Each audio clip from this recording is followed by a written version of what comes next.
Graça e paz, irmãos. Voltando ao estudo do Salmo 119, esse salmo tão edificante, tão desafiador, que fala a partir da alma dos salmistas ali, suas dores, suas incertezas, seus medos, suas angústias, mas sempre pela graça de Deus recorrendo a Cristo, a palavra como fonte inesgotável de consolo, de ensino, de instrução. Por isso esse salmo nos edifica tanto. E hoje falaremos a partir do verso 12 do Salmo 119, que diz assim: Bendito és tu, Senhor, ensina-me os teus preceitos. Você pode ler algo semelhante no verso 108 desse mesmo Salmo. Isso aqui é resultado, quando já falamos nos estudos passados, você pode acompanhar, resultado da palavra de Deus habitada dentro do nosso coração. Quando nós guardamos a palavra de Deus em nosso coração para não pecarmos contra o Senhor, para andarmos em santidade, quando nós oramos a Deus pedindo súplicas a Ele que nos preserve no caminho, para que nós, apesar dele colocar esse desejo em nós, de nós o buscarmos, nós confiamos unicamente nele, e não em nosso zelo, e não em nossa busca. E agora, um dos reflexos disso, mais um, é que quando a palavra de Deus está em nosso coração, nós louvamos a Deus, nós bendizemos somente a Deus. Veja o que o salmista diz: Bendito és tu, Senhor. Ele tinha falado que guardava a palavra de Deus no coração, ele tinha falado que são bem-aventurados os irrepreensíveis que andam na lei do Senhor, mas ele acredita toda a glória somente a Deus. Ele não bendiz o homem, não bendiz a ninguém mais, porque isso seria pecado. Ele fala: Bendito és tu, Senhor. Quando a palavra de Deus está em nossa mente, nós não nos tornamos arrogantes, dizendo: eu já sei, eu já aprendi, eu estou conseguindo. Não. Bendito és tu, Senhor. Nada em mim há de bom, nada em mim há mérito, somente eu bendigo ao Senhor. Como o próprio apóstolo Paulo começa a carta aos Efésios, bendizendo a Deus por tudo que ele fez em Cristo. É essa a verdade aqui. Nós não temos justiça própria, nós não ficamos cobrando os outros, nós temos um coração de gratidão e que bendiz a Deus pelo que ele é, pelo que ele fez. Mas quando a palavra de Deus está apenas na nossa mente, intelectualmente, ali artificialmente, nós nos tornamos arrogantes. Veja, você na sua vida, eu vejo na minha, diante de Deus, se nós temos acreditado a Deus, se nós temos colocado Deus no devido lugar dele, se nós temos expressado esse louvor somente a Deus, porque a palavra de Deus tem feito isso em nós. É o resultado da palavra no coração e não no louvor ao homem. Quando a palavra está no coração, o louvor vai somente a Deus. É uma atitude que engrandece o ser de Deus. É louvor somente a Deus. Você pode ler isso também no verso 171. Bendizer somente a Deus. Spurgeon diz assim, abre aspas: Assim que a palavra chega ao coração, surge o desejo de observar e aprender. Quando o alimento é ingerido, o próximo passo é digeri-lo. E quando a palavra é recebida na alma, a primeira oração é: Senhor, ensina-me o seu significado. Por isso a parte B do verso 12 diz: Ensina-me os teus preceitos. Ele louva a Deus com um desejo de continuar sendo ensinado por Deus, de continuar crescendo nessa graça.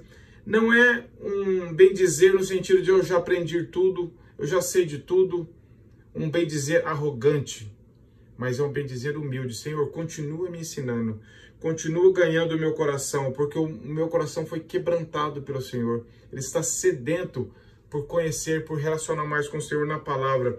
Um coração que é impactado pela palavra nunca se contentará com o que já aprendeu. Sempre quer ser ensinado, sempre quer aprender mais, sempre quer estar mais cheio da palavra, sempre quer ter mais comunhão com o Senhor. Nunca basta, sempre mais, porque Jesus é inesgotável. A glória é somente a Deus e o desejo de ser ensinado é sempre crescente. E no verso 13 ele continua: Com os lábios tenho narrado todos os juízos da tua boca. Você pode ler isso também no Salmo 40, verso 9. O primeiro aspecto no verso 12, ele bendiz a Deus. E porque ele bendiz primeiro a Deus, agora ele também fala de Deus às outras pessoas. Verso 12, bendize a Deus. Verso 13, com os lábios tenho narrado todos os juízos da sua boca às outras pessoas. Tenho falado disso em oração ao Senhor e falado do Evangelho às outras pessoas. Outra evidência é que a palavra de Deus está no coração, porque o coração fala do que a boca fala do que o coração está cheio. Aqui é natural, se a palavra de Deus estava no coração do salmista, é natural que ele vá falar da palavra, ele vai falar do evangelho, do que Cristo fez, do que Cristo é, da graça de Deus. Isso é natural. Como está isso na minha e na sua vida?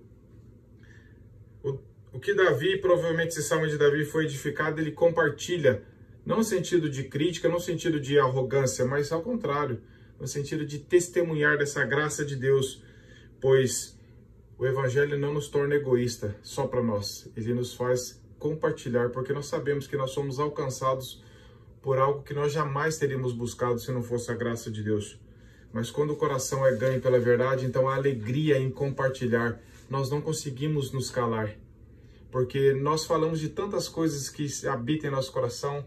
O avarento ama falar do dinheiro, o viciado em esportes ama falar só de esportes, o que gosta de viagem só fala de viagem, e por aí vai, porque o nosso coração está buscando aquilo. E como cristãos nós devemos ter um coração cheio de amor pelo Senhor, cheio da palavra, para que falemos da palavra às pessoas, para que compartilhemos da graça de Deus. E falar não no sentido de ficar esperando que a pessoa reaja positivamente. Muitas vezes não vai. Lembra de Noé, como ele era um pregador da justiça e ninguém deu ouvidos a ele? Mas ele está lá registrado na Bíblia. Então não é falar no sentido, eu falo, mas ninguém me dá atenção. Mas fale, porque nós falamos, mas só o Espírito Santo usa aquilo para converter e regenerar. Muitas vezes nós vamos falar dos mandamentos, da maravilha da palavra de Deus, e as pessoas não vão dar atenção. Mas o nosso dever é continuar falando do Evangelho, falar com prazer, com alegria e orar a Deus, regar essa mensagem com oração. No verso 14, então, ele diz, mais me regozijo com o caminho dos teus testemunhos do que com todas as riquezas. Um coração que está cheio da palavra de Deus não vai querer outra coisa a não ser comunhão com o Senhor e mais palavra. Davi era um homem rico, mas a riqueza não habitava no coração dele.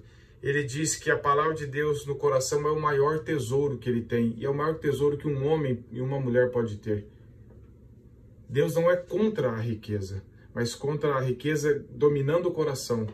Quando o homem está cheio da palavra de Deus, e Deus dá uma condição financeira boa para ele, ele vai ser generoso, ele vai administrar isso como um mordomo, ele vai ajudar a igreja, vai ajudar as pessoas, vai ser beneficiado a sua própria família também, mas sempre com humildade, nunca com arrogância.